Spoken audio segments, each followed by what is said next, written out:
Meeting come to order. Clerk, call the roll. Mayor Manning. Present. Councilman Patricelli. Present. Councilman McGrady. Present. Would the clerk please read the minutes from our last meeting? Mayor, I'll make a motion that we dispense with the reading of the minutes and approve them as read. I second that. Call the roll. Councilman Patricelli. In favor. Councilman McGrady. In favor. Mayor Manning. In favor. Reports from officers and committees. Okay, I'll do the grants and appropriations on count as appropriate as it should be. Okay, any old business, Dave? There is no old business this evening. Great. Let's go to new business. Okay, the first is resolution number 9891. The Council of the City of Watervliet hereby authorizes and directs David Wheatley, City Clerk and Clerk to the Council, to advertise once in the official newspaper that sealed bids will be received in the City Clerk's office of the City of Watervliet, City Hall, 215th Street, Watervliet, New York, 12189, until 10 a.m. on January 2nd, 2020, for furnishing chlorine for the City of Watervliet Water Department. Mayor, I'll make a motion that we move on the resolution as read. I second that. Any discussion?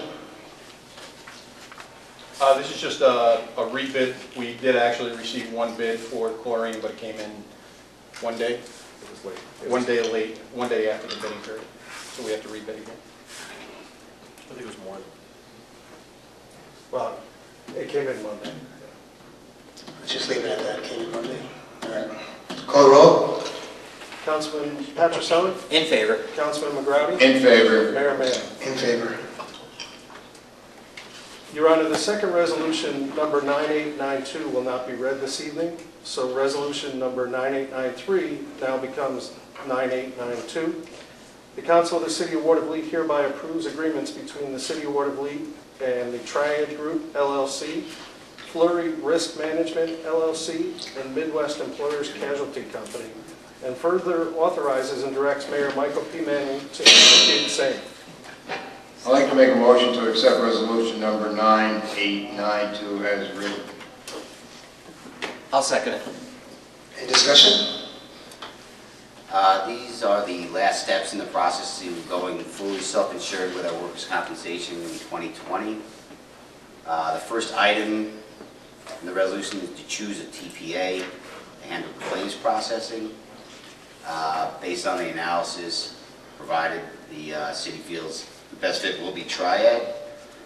They're in line with the other two proposals from Glacier Bay and Perma. They're locally based in Troy, have an office in Troy.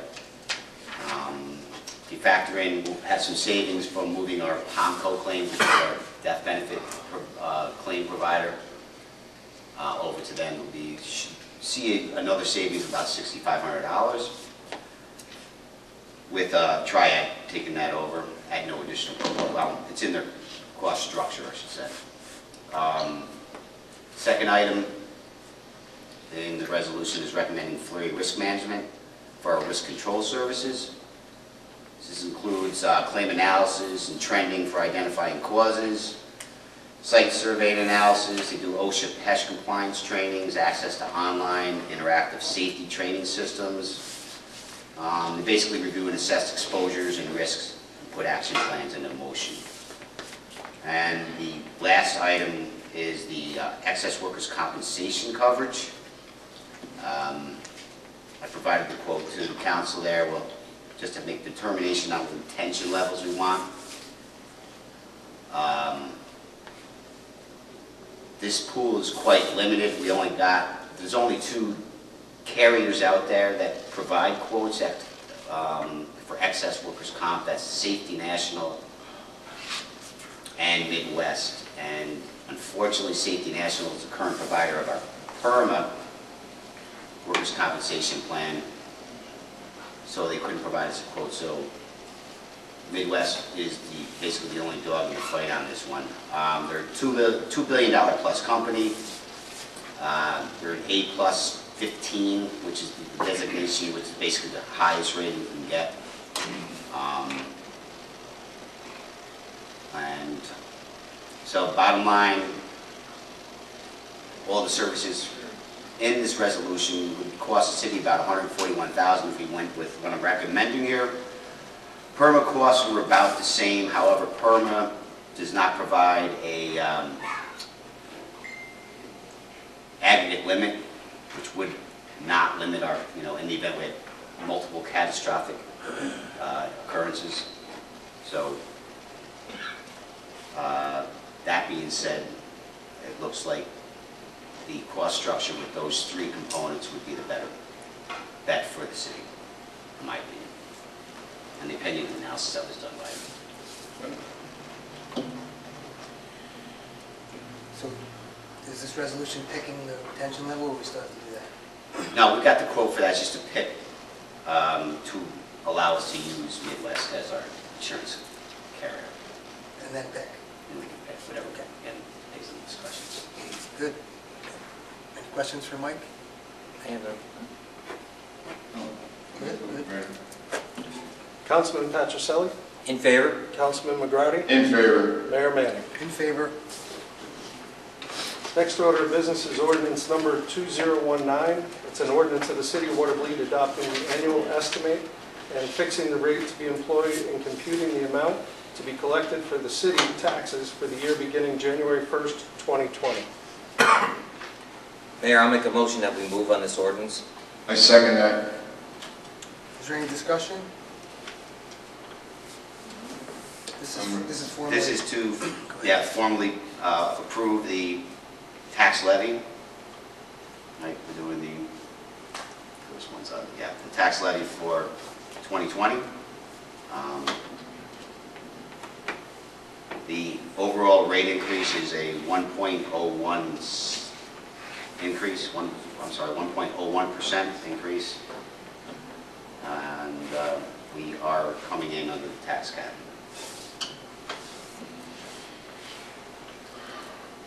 Congratulations, and I hope it works. And that's what was presented at the last meeting. And that is.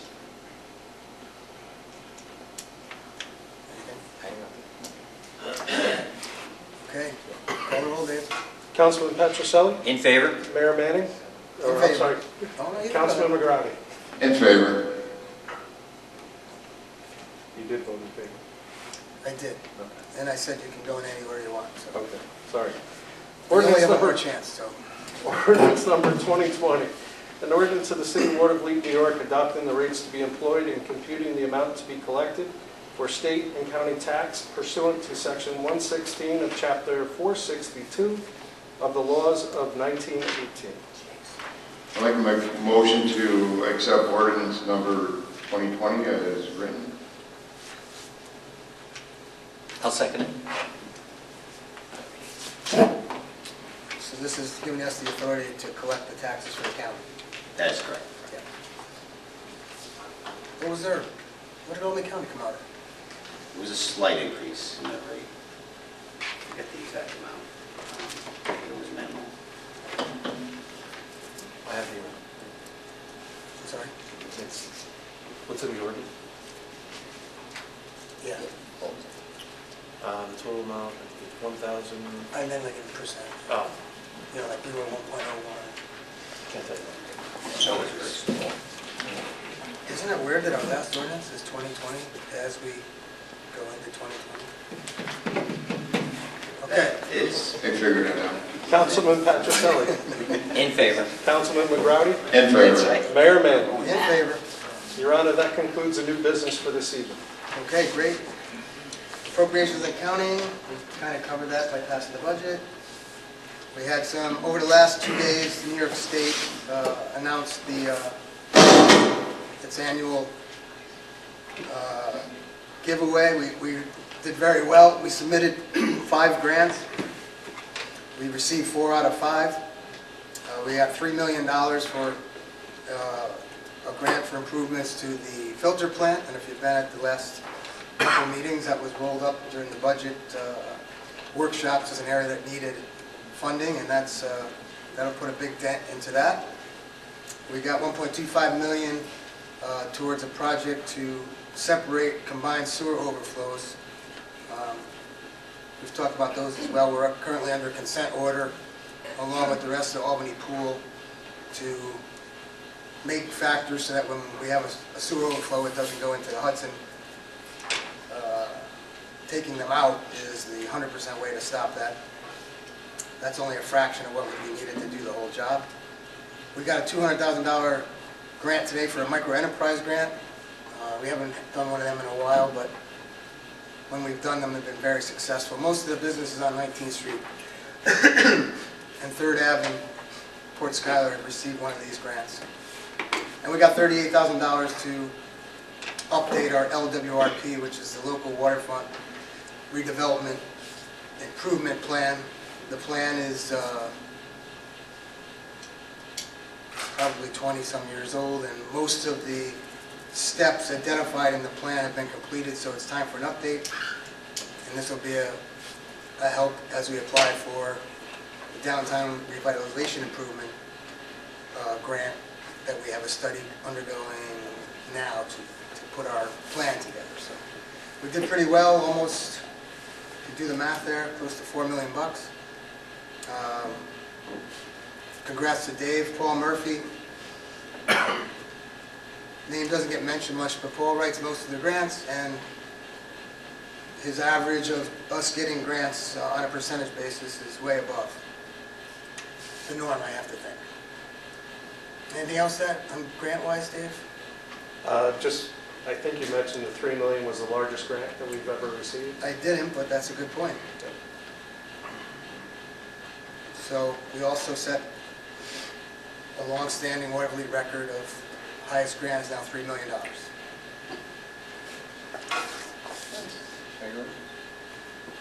Anything else up here? We'll go to public comment period. Yeah, I'd like to, I'm sure some of you do know or some of you may not know, this is actually the mayor's last council meeting and Councilman McGrowdy's last council meeting. And I would just like to, number one, thank them for their service to the city of Watervliet. When you go out in public and you have a position such as theirs, public service means that your life now becomes everybody's life. So you can't go anywhere without somebody asking a question about, combined sewer overflow, tax rates, what are we going to do about taxes? And with the mayor being here as long as he has, and Frank doing his service in the fire department, and then giving his service to the council, I'd like to recognize both of them for their service, both what they've done for me personally and professionally, and would like to take this opportunity to thank them for what they've done for the city of Watervliet. Thank you, Mark.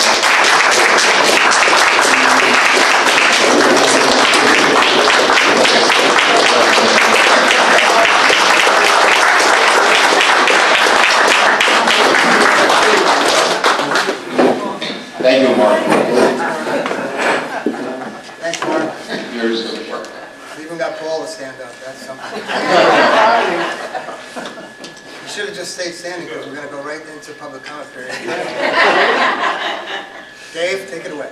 At this time, the council has authorized a public comment period. If you wish to address the council, you must step forward, state your name and address for the record, and you'll have 2 minutes to address the council on any matters you wish.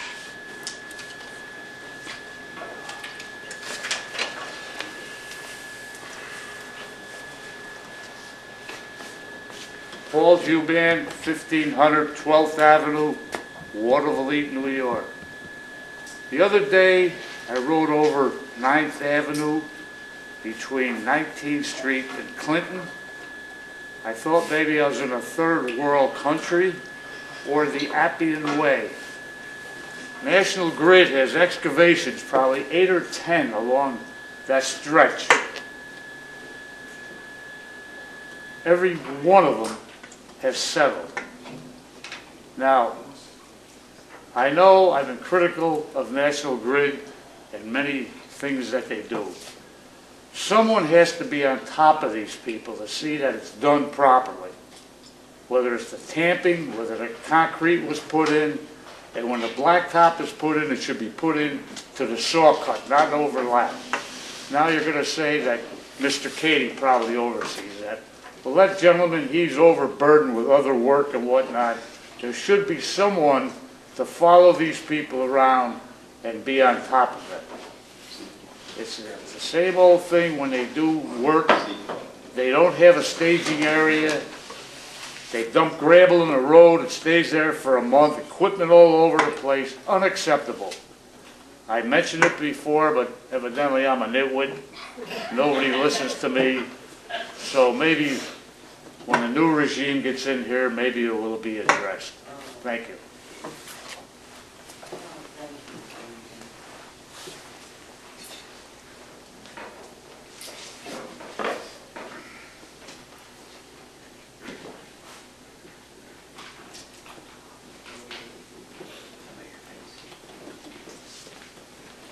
Sure, don't worry.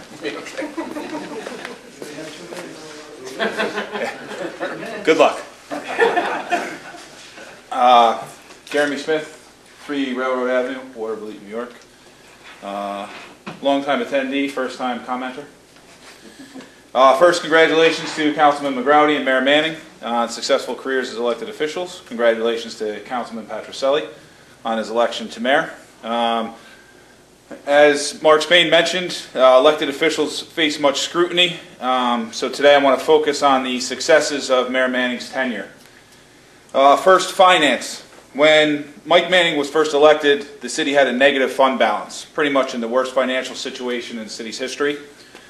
As 2019 closes, the projections for year end show that the city is in the best financial situation in history.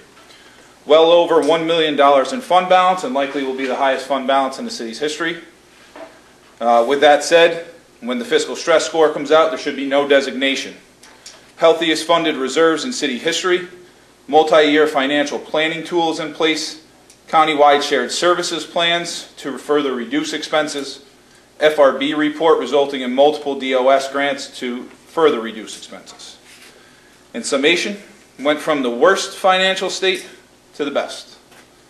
Although the recent tax increases have been highly publicized, over the 12 years as mayor, the average increase is under 3%, including those large increases. Over that same period, this is lower than 90% of the neighboring cities and towns who do not have the same development restrictions that the city of Watervliet has. 2 of those cities also implemented a garbage tax to help to keep their taxes down. From an infrastructure standpoint, over $20 million in infrastructure improvements, including in drinking water, improvements to the raw water reservoir, improvements to the holding reservoir in Latham, improvements to the transmission main, $5 million in distribution, water main and lateral upgrades, a new pump station on Wiswall Avenue for better quality water, procurement of over $500,000 to replace the lead laterals, a complete water study to prepare the city for the future, recent procurement, as mentioned, $3 million, the largest grant in the city's history for upgrades at the filter plant, and currently underway electrical upgrades to maximize renewable energy capabilities at the hydroelectric facility. In the sewer, green infrastructure project to reduce flows to the county as well as sanitary waste to the river, full CSO separation study and procurement of funds to cover some of those costs, a study of the sanitary and dry river systems and placement on the intended use plan for funding. Roadways. Over the past 5 years alone, 20% of all of the city's roadways have been resurfaced. A 5-year plan for roadway paving and funding has been developed, all of which does not include Watervliet taxpayer dollars. Buildings. Over the past 5 years, more than half of the city-owned buildings have been upgraded, including the library, senior center, civic center, and the pool. All city-owned lights have been upgraded to LEDs, which is a cost savings and a green infrastructure. Funding has now been procured for the filter plant as mentioned and city hall upgrades. From a planning standpoint, as mentioned, citywide infrastructure has been fully studied and plans in place for future capital projects. Far ahead of our neighbors in infrastructure completion and planning, and completed several studies early in his tenure. Local waterfront revitalization plan, comprehensive plan, climate action plan, bicycle master plan, to name a few. All plans are considered substantially complete, which means that they are over 80% fulfilled. With that, new plans are already beginning and others have been funded. An economic development study, which is known as the DRI study, a funded comp plan update, and just announced today, the local waterfront revitalization plan update. Quality of life, climate smart community, the first in the capital region and one of the first to renew as a climate smart community. a massive amount of per capita green infrastructure, including hydro, solar, green sewer infrastructure, and an anaerobic digester, the first of its kind. Growth of citywide events and addition of new events. A mission statement and goals prepared for a business improvement group. Infrastructure improvements at Hudson Shores Park in 2020. Study of the Congress Street Bridge to provide better mobility and shoreline access, as well as improved economic development. Civic Center, Senior Center, Library, and Pool have all undergone upgrades. Even the most controversial and toughest decisions have resulted in significant savings to taxpayers. I think we know what the most controversial decision was, which still wasn't a city decision, but at this time it has resulted in a $1 million savings to taxpayers and continues to save taxpayers money. There's much more that can be identified to explain why the city is at its most sustainable position in its history and why the momentum is there to continue to improve the quality of life for years to come. As a resident of the city of Watervliet, I want to thank Mayor Manning for all that he has done for the city, obviously for all that he has done for me personally, and when we look back at those 12 years, if we could take this list and all the other things that happened, and if we could say that over the next 12 years, the same thing would happen, I think we'd all be proud again to say that we're from Watervliet. Thank you, Mayor. I think it's 5 minutes are up.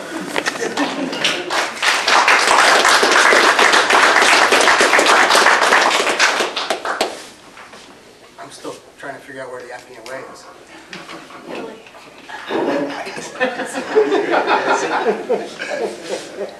There's no one of them trails in Greece you could reference? You gotta go to Italy?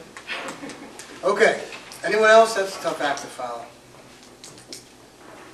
Going once, twice. Don, no? Already said it? All right. All right, we'll close the public comment period. And we're going to executive session? Just kidding. All right. Entertain a motion to adjourn the meeting. I'll make a motion that we adjourn. Second. Call the roll, Dave. Councilman Patricelli. In favor? Councilman McGrath. In favor. And for the last time, Mayor Manning. In favor. Meeting adjourned. Happy holidays, everyone.